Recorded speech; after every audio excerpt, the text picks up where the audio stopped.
देती है और एक कुछ ऐसा ही खास आयोजन किया गया लातूर में भी। आणि म्हणूनच अनेक सांस्कृतिक महोत्सवांचं आयोजन केलं जातं। लातूरमध्ये पहिल्यांदाच लातूर फेस्टिवलचं आयोजन करण्यात आलेलं होतं आणि या महोत्सवानं अभिनेता रितेश देशमुखला यंग अचिव्हर हा पुरस्कार दिला। मात्र हा पुरस्कार रितेशनं आता आपले मातापिता जे आहेत त्यांना अर्पण केलाय। या महोत्सवानं प्रथित यशांच्या कलेला दाद देत नवोदितांच्या कौशल्यालाही दाद दिली।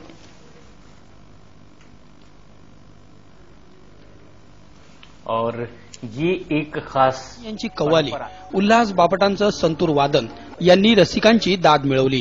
याच कार्यक्रमात सहकार महर्षी शिवाजीराव नाडे यांना जीवन गौरव, सामाजिक कार्यकर्त्या माया सोरटे आणि अभिनेता रितेश देशमुख यांना यंग अचिव्हमेंट पुरस्कार देण्यात आला।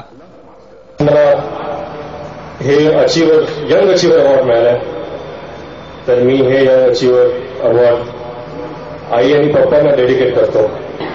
फेस्टिवलचे सर्व कार्यकर्ते ज्यांनी रात्रंदिवस मेहनत घेतली,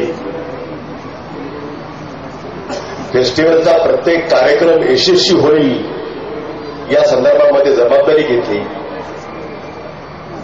आणि लातूरामधली लहान मुलं असतील, मध्यमवयीन असतील किंवा वृद्ध असतील, महिला असतील, या सर्वांना कुठे ना कुठेतरी या सगळ्या कार्यक्रमामध्ये सहभागी होण्याची संधी या फेस्टिवलच्या निमित्तानं प्राप्त झाली।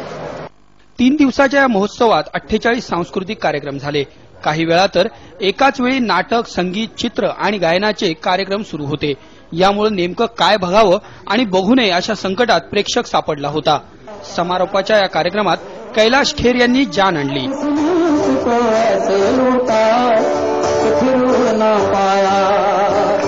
गिरता हुआ वो आसमां से आकर गिरा जमीन पर, ख्वाबों में फिर भी बादल थे वो कहता रहा मगर के अल्लाह के बंदे हंस दे, अल्लाह के बंदे। लोकप्रिय गाण्यांच्या सादरीकरणानंतर रितेश देशमुख आणि कैलाश खेर यांनी एकत्र संगीतावर ताल धरला। लातूरहून रवींद्र जगताप, समय मुंबई।